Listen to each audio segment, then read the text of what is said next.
नमस्कार साथियों, स्वागत है आपका फिर से एक नए वीडियो पर। 21 घंटे से लगातार चल रही इस्लामाबाद टॉक में आखिरकार कुछ नहीं हुआ। जितना हवाई पाकिस्तान ने बनाया कि हम पीस के कबूतर उड़ा रहे हैं, शांति की वार्ता करवा रहे हैं, सब धरे के धरे रह गए, कुछ नहीं हुआ उसका। क्यों नहीं हुआ? क्योंकि जो शर्तें थी वो किसी के द्वारा भी मानी नहीं गई। यूएस ने जो ईरान पे थोपना चाहा वो ईरान ने नहीं माना, और ईरान ने जो उनको मनवाना चाहा वो यूएस ने नहीं माना।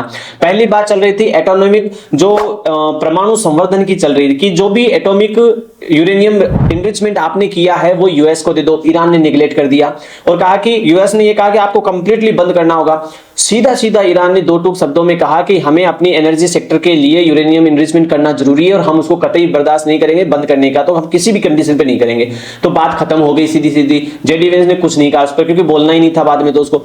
हार्मुज, स्ट्रेट ऑफ हार्मुज पे ईरान ने कहा कि जितना आपने ये यहां पर डिस्ट्रॉय किया है इसके लिए मेरी दो ही कंडीशन है। ईरान का कब्जा होगा हार्मुज के ऊपर, दूसरा जहाजों से जितने भी जाएंगे उन पर हम टोल वसूलेंगे ताकि जितने भी भरपाई करनी है हम उसके थ्रू करें।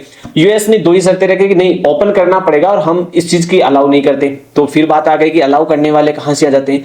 तीसरी बात, ईरान ने कहा कि लेबनान पे अटैक नहीं होना चाहिए, हिजबुल्लाह और हुती पर जो अटैक हो रहे हैं वो बंद किए जाए इमीडिएटली। तो यूएस ने कहा कि लेबनान समझौते के अंतर्गत नहीं आता, शांति वार्ता में नहीं है, इसको भी हम एक्सेप्ट नहीं करेंगे। लो भाई, तो आ गई बात बनके कि ना तू तेरे में मेरे, कहीं पर भी बात नहीं बनने वाली। अब इसमें क्या होता है, ईरान ने एक बात कही जिसपे थोड़ा सा इनका हाँ हूं आया, यूएस वालों का वो आया।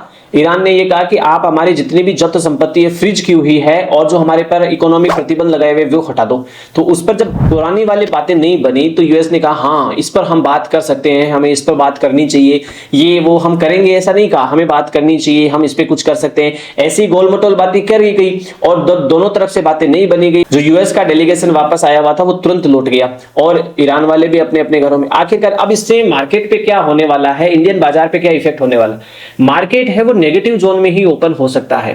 अब मंडे को ये देखना है कि मार्केट का सेंटीमेंट क्या रहता है। एक कंडीशन के आधार पर या एक सिचुएशन के आधार पर मार्केट बार बार क्रैश नहीं करता है और मार्केट बहुत ज्यादा नीचे जाएगा नहीं। क्यों? क्योंकि यदि वो अपना लो नहीं तोड़ता है, जो लास्ट टाइम में लगाया है वो नहीं तोड़ता, तो फिर वो वहीं सस्टेन होने की कोशिश करेगा, मार्केट उसको रिटेस्ट करने की कोशिश करेगा, गैप डाउन लेगा, वापस सस्टेन करने की कोशिश करेगा। और यदि उस लेवल को तोड़ के वो नीचे चला जाता है तो फिर अभी उसका कोई बॉटम का डिसाइड करना मुश्किल हो जाएगा।